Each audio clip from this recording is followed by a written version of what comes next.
Para a gente partir já, né, para o final da nossa live, qual a importância de Vicente Matteus na história do Corinthians? Ele só era folclórico ou ele acrescentou muito para o que a gente é hoje? É o seguinte, a resposta é um pouquinho longa, porque eu vou tentar separar a presidência do Corinthians em duas etapas. Antes de 1958 e depois de 1958. Por quê? Desde 1910, todo presidente que entrava no clube, ele doava muito, ele dava muito do seu dinheiro, ele dava muito das suas coisas para poder fortalecer aquele time que estava lutando para sobreviver no meio de um meio que era diferente do dele. Ele tinha um povo diferente, uma linguagem, uma cultura, uma religião diferente, um nome diferente. O Corinthians era diferente de tudo naquele momento, de tudo que tinha aí, entendeu? Então, a segregação já começava bem lá atrás. Então, ele só teve presidentes que foram ajudando. O maior, para mim, um dos maiores deles, Alfredo Schuring, que foi o cara que ajudou a manter o campo lá da Ponte Grande e foi o cara que construiu o Parque São Jorge. E ele só saiu quando o Corinthians perdeu de 8-0 para o Palestra Itália. Em 33 foi a nossa pior derrota, de sair no dia seguinte, de vergonha. Porque o Parque São Jorge só tinha o campo, a sede era na José Bonifácio, lá no centro. Ficava lá no centro, no número 33, em cima de um bilhar que tinha ali no centro da cidade. Então o Corinthians não tinha nem a sua sede lá dentro ainda. Então o Corinthians foi muito ajudado por essas pessoas. Para mim, o maior presidente da história do clube é o Alfredo Inácio Trindade, não é nem o Vicente Matteus. O Trindade foi o cara que pegou os meninos do Maria Zélia, no jogo treino que teve na Fazendinha, em 1948, pegou os reservas do Corinthians e convidou o Maria Zélia, que tinha ficado 2 anos e meio sem perder para ninguém, inclusive contra Santos, Palmeiras e São Paulo, naquele momento. Então ele traz esse time para fazer um amistoso, e no primeiro tempo está 4-0 para o Maria Zélia. Ele para o treino e contrata ou chama 14 jogadores do Maria Zélia para fazer parte do time do Corinthians, que é a base que começa a mudar para ser campeão do Rio São Paulo em 1950. Quem ganhava o Rio São Paulo até 1955, até 59, era considerado como campeão do Brasil. Essa era a faixa que você recebia, não é campeão do Rio São Paulo, é campeão do Brasil. Mas não é campeonato brasileiro, tá? Não vamos reivindicar aquilo que nós não ganhamos, como faz o nosso amigo passando o chapéu na FIFA.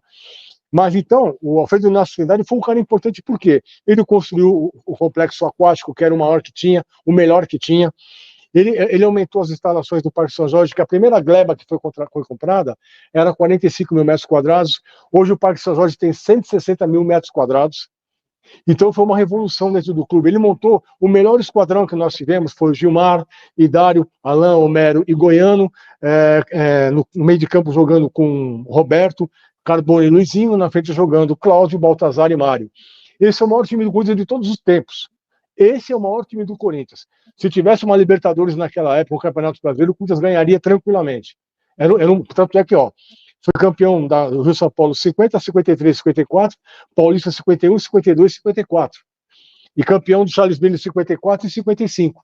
Quer dizer, quando foi internacional, quando ganhou do Benfica do 2-1, 2 gols do Cláudio Gustavo Pinho. Então, eu fiz a cidade e montou uma seleção, cara. Só que em 1958, eles já estavam se incomodando com o sucesso dele e com aquilo que ele já tinha, queriam aquilo, também participar daquilo. Então, Vicente Matteus e Vadielu se unem para derrubar, naquela época, nas eleições, o Alfredo Inácio Trindade, que perde e desaparece do clube. Entre o Vicente Matteus, fica 3 anos, ele sai, entre o Vadielu, que fica 10 anos, o pior período do Corinthians, na década de 60, na época do Faz-me Rir. Em seguida, quem entra é o Miguel Martinez, o espanhol, que era bancado pelo Vicente Matteus. Só que o clube estava falido. Cortaram a luz, cortaram a água. O Mosqueteiro 1, que vai ter um episódio no meu canal falando sobre ele, que voltou agora do Parque São Jorge restaurado, estava escondido do oficial de justiça. O time estava perdido, não tinha nada. Aí o Vicente Matteus volta, começa a montar novamente, reestruturar. Ele ganha o Torneio do Povo em 71. Ele é 3º colocado no Campeonato Brasileiro de 72. Ele ganha o Laudo Natel em cima do Palmeiras de 2-1 de virada também. É vice-campeão paulista em 74. É vice-campeão brasileiro, que nunca tinha chegado perto, em 76. E ganha depois em 77. Então, o Vicente Matteus, ele é uma página daquilo que conhecem hoje. Sabe? Mas o grande presidente da história do Corinthians mesmo foi o Alfredo Inácio Trindade. Só que o Matteus foi muito importante, porque tirou dinheiro do bolso, pagou as dívidas, contratou jogadores importantes como Palhinha, como Sócrates, né? Basílio, que na época ele veio de contrapeso, trouxe vários jogadores importantes naquele momento para um time que precisava se fortalecer para tentar sair daquele incômodo jejum.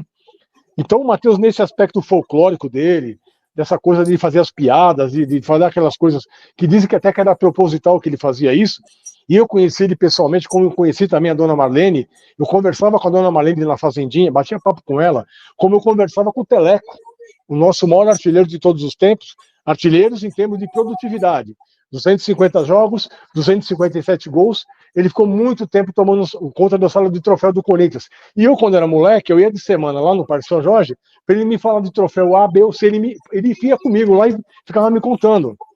O seu Uriel Fernandes, né, que é o Teleco. 5 vezes artilheiro do Campeonato Paulista, só ficou atrás do Pelé e atrás do Arthur Fenderrache. Então, cara, o Matheus, ele teve essa importância de transformar o Corinthians, de colocar o Corinthians num patamar já um pouquinho acima, de pagar todas as dívidas que ele tinha naquele momento e de devolver, né? Devolver um título para nós que não vinha desde o dia 6 de fevereiro de 1955, que era o Campeonato Paulista. Então ele também foi importante nisso, pela reestruturação, por pagar as dívidas e por ser um cara assim tão corintiano como ele foi, da mesma maneira e do mesmo peso que foi Alfredo Inácio Trindade, e para mim, para o Rui aqui, que estudou a história, o maior presidente da história do Corinthians.